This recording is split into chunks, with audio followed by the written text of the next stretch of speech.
Hi friends, बहुत समय से आपसे मुलाकात नहीं हो पाई क्योंकि उसकी कुछ वजह थी, लेकिन आज जब आपके सामने आए हैं तो कुछ चीजें बिल्कुल खुल के बात करने वाले हैं। पहली चीज दोस्तों ये देखने की बात है कि जो निफ्टी है वो करीब 16%, 16% डाउन हो गया पिछले करीब सितंबर के बाद से, और मिड कैप इंडेक्स करीब 20% से ज्यादा डाउन हुआ। वहीं पर निफ्टी स्मॉल कैप इंडेक्स 25% से ज्यादा करेक्ट हो चुका है। तो क्या ये वो समय आ गया है जिसमें कि कंपनी ये पूरा का पूरा जो मार्केट है वो बॉटम आउट हो चुका है और अब यहां से अपसाइड शुरू हो सकती है? क्या बुलिश सेंटिमेंट धीरे धीरे वापस से आ रहा है? और क्या आने वाले समय में जो वर्ल्ड वाइड यूएस की तरफ से टैरिफ लगाए जा रहे हैं और जो चाइना का रियल एस्टेट मार्केट की डीग्रोथ है, यानी उसकी उसमें जो गिरावट है वो, या फिर तमाम डॉलर इंडेक्स ले लीजिए या आपके क्रूड ऑयल प्राइसेस, क्या इन सब से इंडियन इकोनॉमी पे पॉजिटिव असर पड़ेगा या फिर इन पे नेगेटिव असर पड़ेगा? ये तमाम प्रकार के जो सवाल हैं आज की इस वीडियो में डिस्कस करते हैं। हर एंगल से बातों को एनालाइज करेंगे और वीडियो के लास्ट तक आपको काफी हद तक क्लैरिटी देने की मैं कोशिश करूंगा। दोस्तों स्वागत है आपका सागरनोमिक्स पे। शुरू करते हैं आज का एनालिसिस।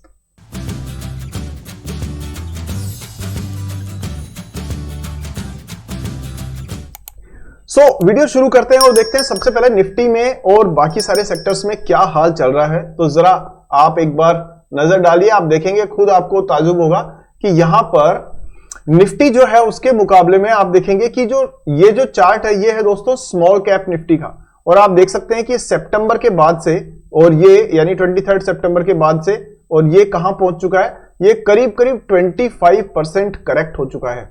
अगर मैं इसकी जगह पर नॉर्मल ये ले लेता हूं अपना इंडेक्स निफ्टी का खुद का देखें, तो निफ्टी खुद में आप देखेंगे तो यहां पता पड़ेगा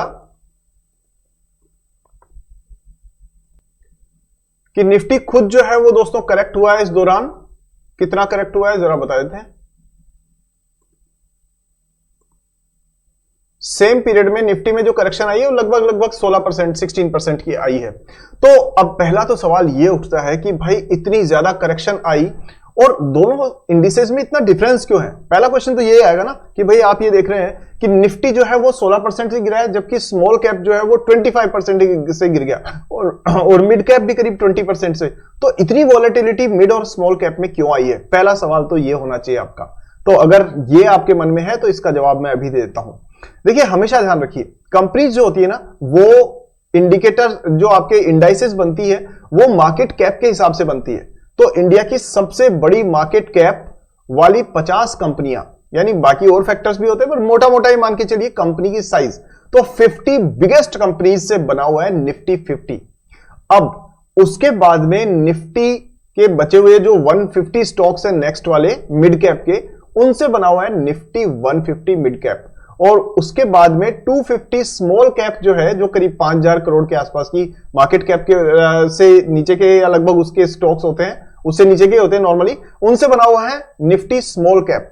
अब होता क्या है कि जो बड़ी कंपनीज है वो आमतौर पे, क्योंकि उनका लॉन्ग ट्रैक रिकॉर्ड है और उनके बिजनेस ऑपरेशंस स्टेबल है, तो जब वो स्टेबल है, इतने बरसों से धंधा कर रहे हैं और बिल्कुल स्टेबिलिटी के साथ में चल रहे हैं, तो उसमें वोलेटिलिटी कम आती है। यानी कहते हैं ना कि जो मजबूत पेड़ खड़े हुए हैं, अगर तेज हवा चलेगी तो वो सिर्फ हिलते हैं, ठीक है, लेकिन वही बात करते हैं स्मॉल कैप की, तो ऐसे पेड़ तेज हवा चलने के बाद में उखड़ के गिर भी सकते हैं। तो पॉइंट ये है कि स्टेबिलिटी होती है बिगर कंपनीज में, और इसी वजह से आप देख सकते हैं कि यहां पर जो दोनों इंडाइसेस में डिफरेंस है वो इतना ज्यादा है। और इसीलिए एक लॉन्ग टर्म जो इन्वेस्टर होता है उसके लिए हमेशा ये कहा जाता है कि उसे स्टार्ट में कम से कम अपनी एलोकेशन लार्ज कैप में ही रखना ठीक रहता है, क्योंकि स्मॉल कैप में रिस्क ज्यादा होती है वहां पर। और एक ये मान के चलिए कि ये एक इन्वेस्टिंग इज ए स्किल जो आप एक दिन में डेवलप नहीं कर सकते हैं। इसमें हर बार आप नई चीजें सीखते हैं, ठोकर खाते हैं, फिर आगे बढ़ते हैं, फिर नया सीखते हैं, फिर आगे बढ़ते हैं, और धीरे धीरे एक स्टेज ऐसी आती है जब आप देख करके विद इन 5 मिनट्स देख करके आप कह सकते हैं कि यहां पर इस कंपनी में ये पॉजिटिव है, ये नेगेटिव है। तो उस लेवल तक पहुंचना पहले दिन पॉसिबल नहीं होता, बरसों की तपस्या लगती है। और इसीलिए एक इन्वेस्टर के लिए चाहिए कि वो अपना कुछ एलोकेशन बड़ी कंपनीज में ही रखे, जिससे कि उसको आने वाली वॉलेटिलिटी से बहुत ज्यादा फर्क नहीं पड़े। सेकंड चीज, जो थोड़ा सा रिस्क अगर आप एक्स्ट्रा ले सकते हैं तो उतना सा ही अपनी पोर्शन जो है वो किस में रखें, मिड कैप में, और उसके बाद में small cap is rather risky, तो वो तो स्टार्टिंग में तो अवॉइड ही करें तो ज्यादा अच्छा है। अब यहां पर दोस्तों एक सवाल आपके मन में और आ रहा होगा जो लाजमी भी है कि आपने कहा होगा कि सोचा होगा कि सर आजकल ना आप और भी बहुत सारे मेरी तरह से काफी रिसर्चर्स हैं, अच्छे अच्छे लोग हैं, तो वो सब स्टॉक्स पे बात क्यों नहीं कर रहे हैं, वो क्यों आजकल जो पहले का स्टॉक मार्केट की रिसर्च होती थी, हालांकि आप में से बहुतों को पता भी होगा, लेकिन जिनको नहीं पता है उनके बारे में मैं जरा बता देता हूं उनको कि ये सब इसलिए दोस्तों क्योंकि यहां ना कुछ टाइम पहले सेबी का एक सर्कुलर आया, और कब आया वो मैं आपको जरा बता देता हूं, और उसने ना जितने भी, वो अपनी जगह ठीक है लेकिन कहते हैं ना आटे के साथ में घुन भी पिस जाता है, तो ये सेबी का सर्कुलर आपकी स्क्रीन पर है जिसमें इन्होंने साफ तौर पे ये बताया है कि भाई आप ना पिछले 3 महीने का जो प्राइस का डेटा है उसको यूज करके कोई एनालिसिस स्टॉक मार्केट का नहीं कर सकते। साथ में वो ये भी कह रहे हैं कि कोई तरीके की रिकमेंडेशन नहीं दी जा सकती है, किसी तरीके के बाइंग सेलिंग का कोई वो नहीं दिया जा सकता है। आप देख सकते हैं यहां पर ये दो जो इसमें क्लॉजेस लिखे हुए हैं, इसके हिसाब से साफ बात यह है, cannot provide advice or any recommendation directly indirectly in respect of related to security of scrutiny of security unless the person is registered with or without permitted by the board to provide such advice or recommendation। ठीक है, makes any claim or return or performance expressly or impliedly in respect of or related to a security or securities unless the person has been permitted by the board to make such claim। हालांकि बहुत लंबा circular है, उस पर मैं ज्यादा जाऊंगा नहीं, पर इनका कहने का मतलब यह है कि जो तमाम चाहे वो रजिस्टर्ड लोग हो चाहे नॉन रजिस्टर्ड लोग हो, वो पब्लिकली स्टॉक मार्केट की लेटेस्ट एनालिसिस को शेयर ना करें। खासतौर पे प्राइस जो है उसको ज्यादा वो डिस्कस नहीं कर सकते। सेबी ने तो हालांकि ये कदम अपने हिसाब से सोच समझ करके लिया है, and it was long due, I can understand that, they have their own perspective to say that. Problem ये है दोस्तों कि ये स्टेप लेना ही था तो इतना लेट क्यों? जब मार्केट के अंदर लोगों ने इन्वेस्ट किया उसके बाद में उन्होंने अपना पैसा फंसा दिया उसके अंदर, और हम जैसे ईमानदार लोग जो हैं उन्होंने कभी रिकमेंडेशन की कोई बात नहीं की है, लेकिन कुछ ऐसे लोग हैं मार्केट के अंदर जो उल्टे सीधे ट्रेडिंग के टिप्स दे दे करके और आपको पूरी तरह से उल्टा सीधा मिसगाइड करते हैं। उन लोगों की वजह से सब लोगों पे इस तरीके की चीजें क्यों? कुछ वीडियोस डिलीट हुई है, मेरी भी हुई है और बाकी सबकी भी हुई है, और उसी वजह से थोड़ा सा आज आपने देखा होगा कि वो जो एक एंथुसियाज्म के साथ में सब लोग रिसर्च शेयर करते थे, कहीं ना कहीं उस पर एक थोड़ा सा कहेंगे थोड़ा सा उसका मूवमेंट थोड़ा कम हुआ है।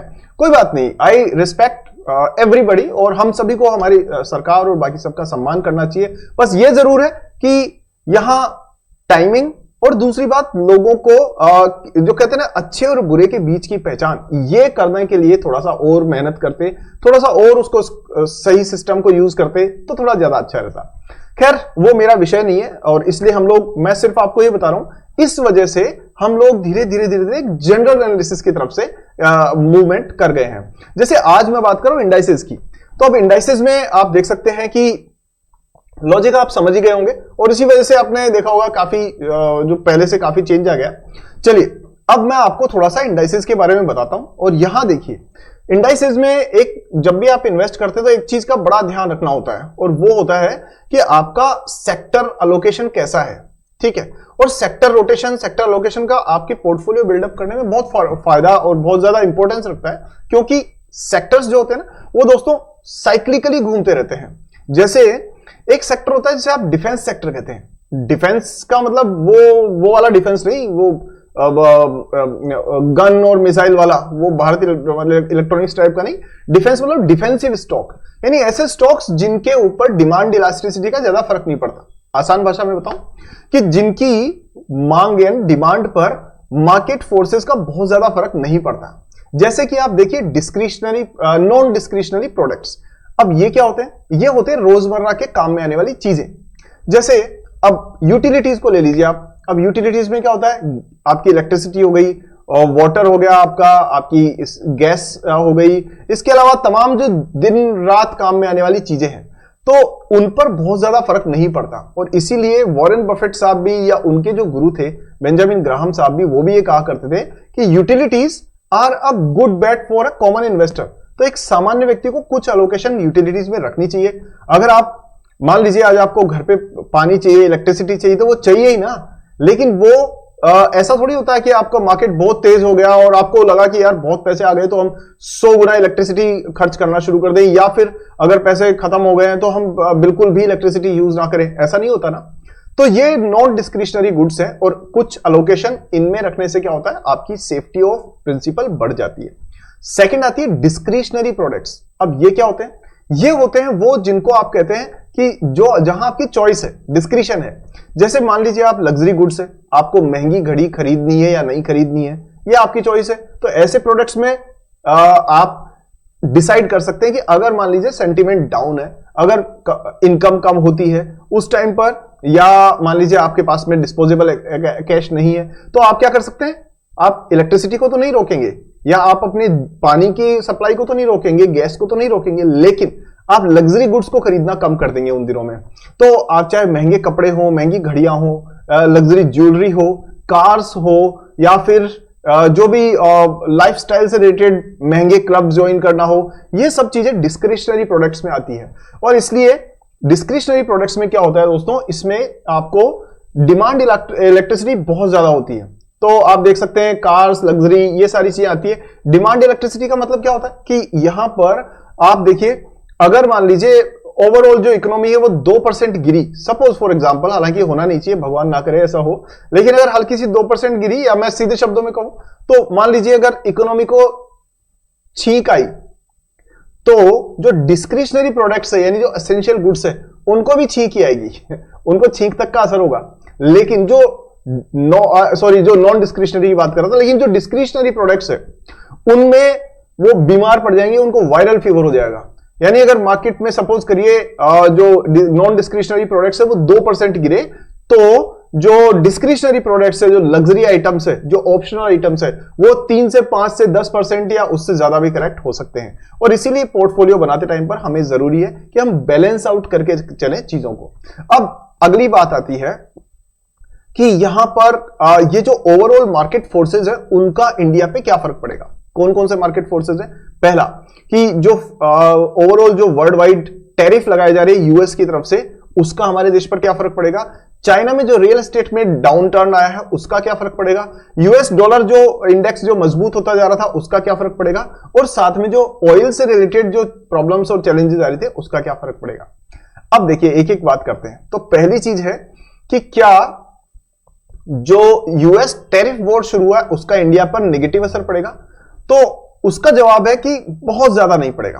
पड़ेगा तो सही, लेकिन बहुत ज्यादा नहीं पड़ेगा। और उसका कारण क्या है? उसका कारण ये, हम लोग दोस्तों डोमेस्टिकली ड्रिवन इकोनॉमी है ज्यादातर, तो एक्सपोर्ट्स हमारे लिए एक ऑप्शन है, लेकिन हमारे यहां पे भारत में ही डिमांड बहुत ज्यादा है। तो हमारी इकोनॉमी इंडियन यानी इंटरनली ड्रिवन है, तो उसका एक्सपोर्ट्स की वजह से बहुत ज्यादा फर्क नहीं पड़ेगा एज कंपेयर टू चाइना।